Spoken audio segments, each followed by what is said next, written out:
Hello guys, ഇന്ന് of സീസണിൽ ഗോവയ്ക്ക് പോയ കഥയാണ് ഞാൻ പറയാൻ പോകുന്നത്. രാവിലെ തന്നെ ഞങ്ങൾ ഗോവയിലെത്തി. ബഡ്ജറ്റ് ഫ്രണ്ട്ലി ബ്രേക്ക്ഫാസ്റ്റ് ഒക്കെ കഴിച്ച് റൂമിലെത്തി. റൂമിലുള്ള കലാപരിപാടികളെല്ലാം കഴിഞ്ഞ് ഗോവയിലെ നൈറ്റ് ലൈഫ് ആസ്വദിക്കാൻ വേണ്ടി ഞങ്ങൾ പുറത്തേക്ക് ഇറങ്ങി.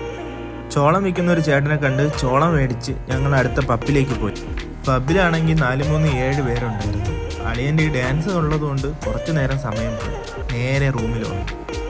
പിറ്റേ ദിവസം രാവിലെ മുട്ടം മഴയെല്ലാം കഴിഞ്ഞ് ഏതൊരു ഫോർട്ടിൽ ചെന്ന് കുറച്ച് വീഡിയോ എടുത്തു. അത് കഴിഞ്ഞ് ചെളി നിറഞ്ഞൊരു വഴിയിലൂടെ ബട്ടർഫ്ലൈ ബീച്ച് കാണാൻ വേണ്ടി പോയി. ബട്ടർഫ്ലൈ ബീച്ച് എത്തിയപ്പോഴാണ് എനിക്കൊരു കാര്യം മനസ്സിലായത്. അവിടെ ഒരു ബട്ടർഫ്ലൈ പോലും ഇല്ല. പിന്നെ തോണി കയറി ഒരു ഐലൻഡിൽ ചെന്ന് പരന്ന് തീറ്റ കൊടുക്കുന്നുണ്ട്. പിന്നെ ഞങ്ങൾ വഴി കണ്ട സാധനം നോക്കി ഞെക്കി നിന്ന് കുറച്ചേരം. മൊട്ടം വെയിൽ അതൊന്നും ഞാൻ കാര്യമാക്കാതെ ഒരു ശാന്തിയും സമാധാനം നിറഞ്ഞ ഒരു കള്ളത്തീരത്തിൻ്റെ ഒരു പാറത്തിട്ടിൽ ഞാൻ കുറച്ചു നേരം ഇരുന്നു. ഈ ഇരിപ്പിന് പല കാരണങ്ങളുണ്ട്. ഒന്ന്, എന്തിനാണ് ഞാൻ ഗോവയിൽ വന്നത്? ഞാൻ കണ്ട ഗോവ ഇതാണോ? എൻ്റെ മനസ്സിൽ ഇങ്ങനെ കുറേ കാര്യങ്ങൾ ഇങ്ങനെ അലട്ടിക്കൊണ്ടേയിരുന്നു. അവസാനം ഞാൻ അവരോട് തന്നെ അത് ചോദിച്ചു.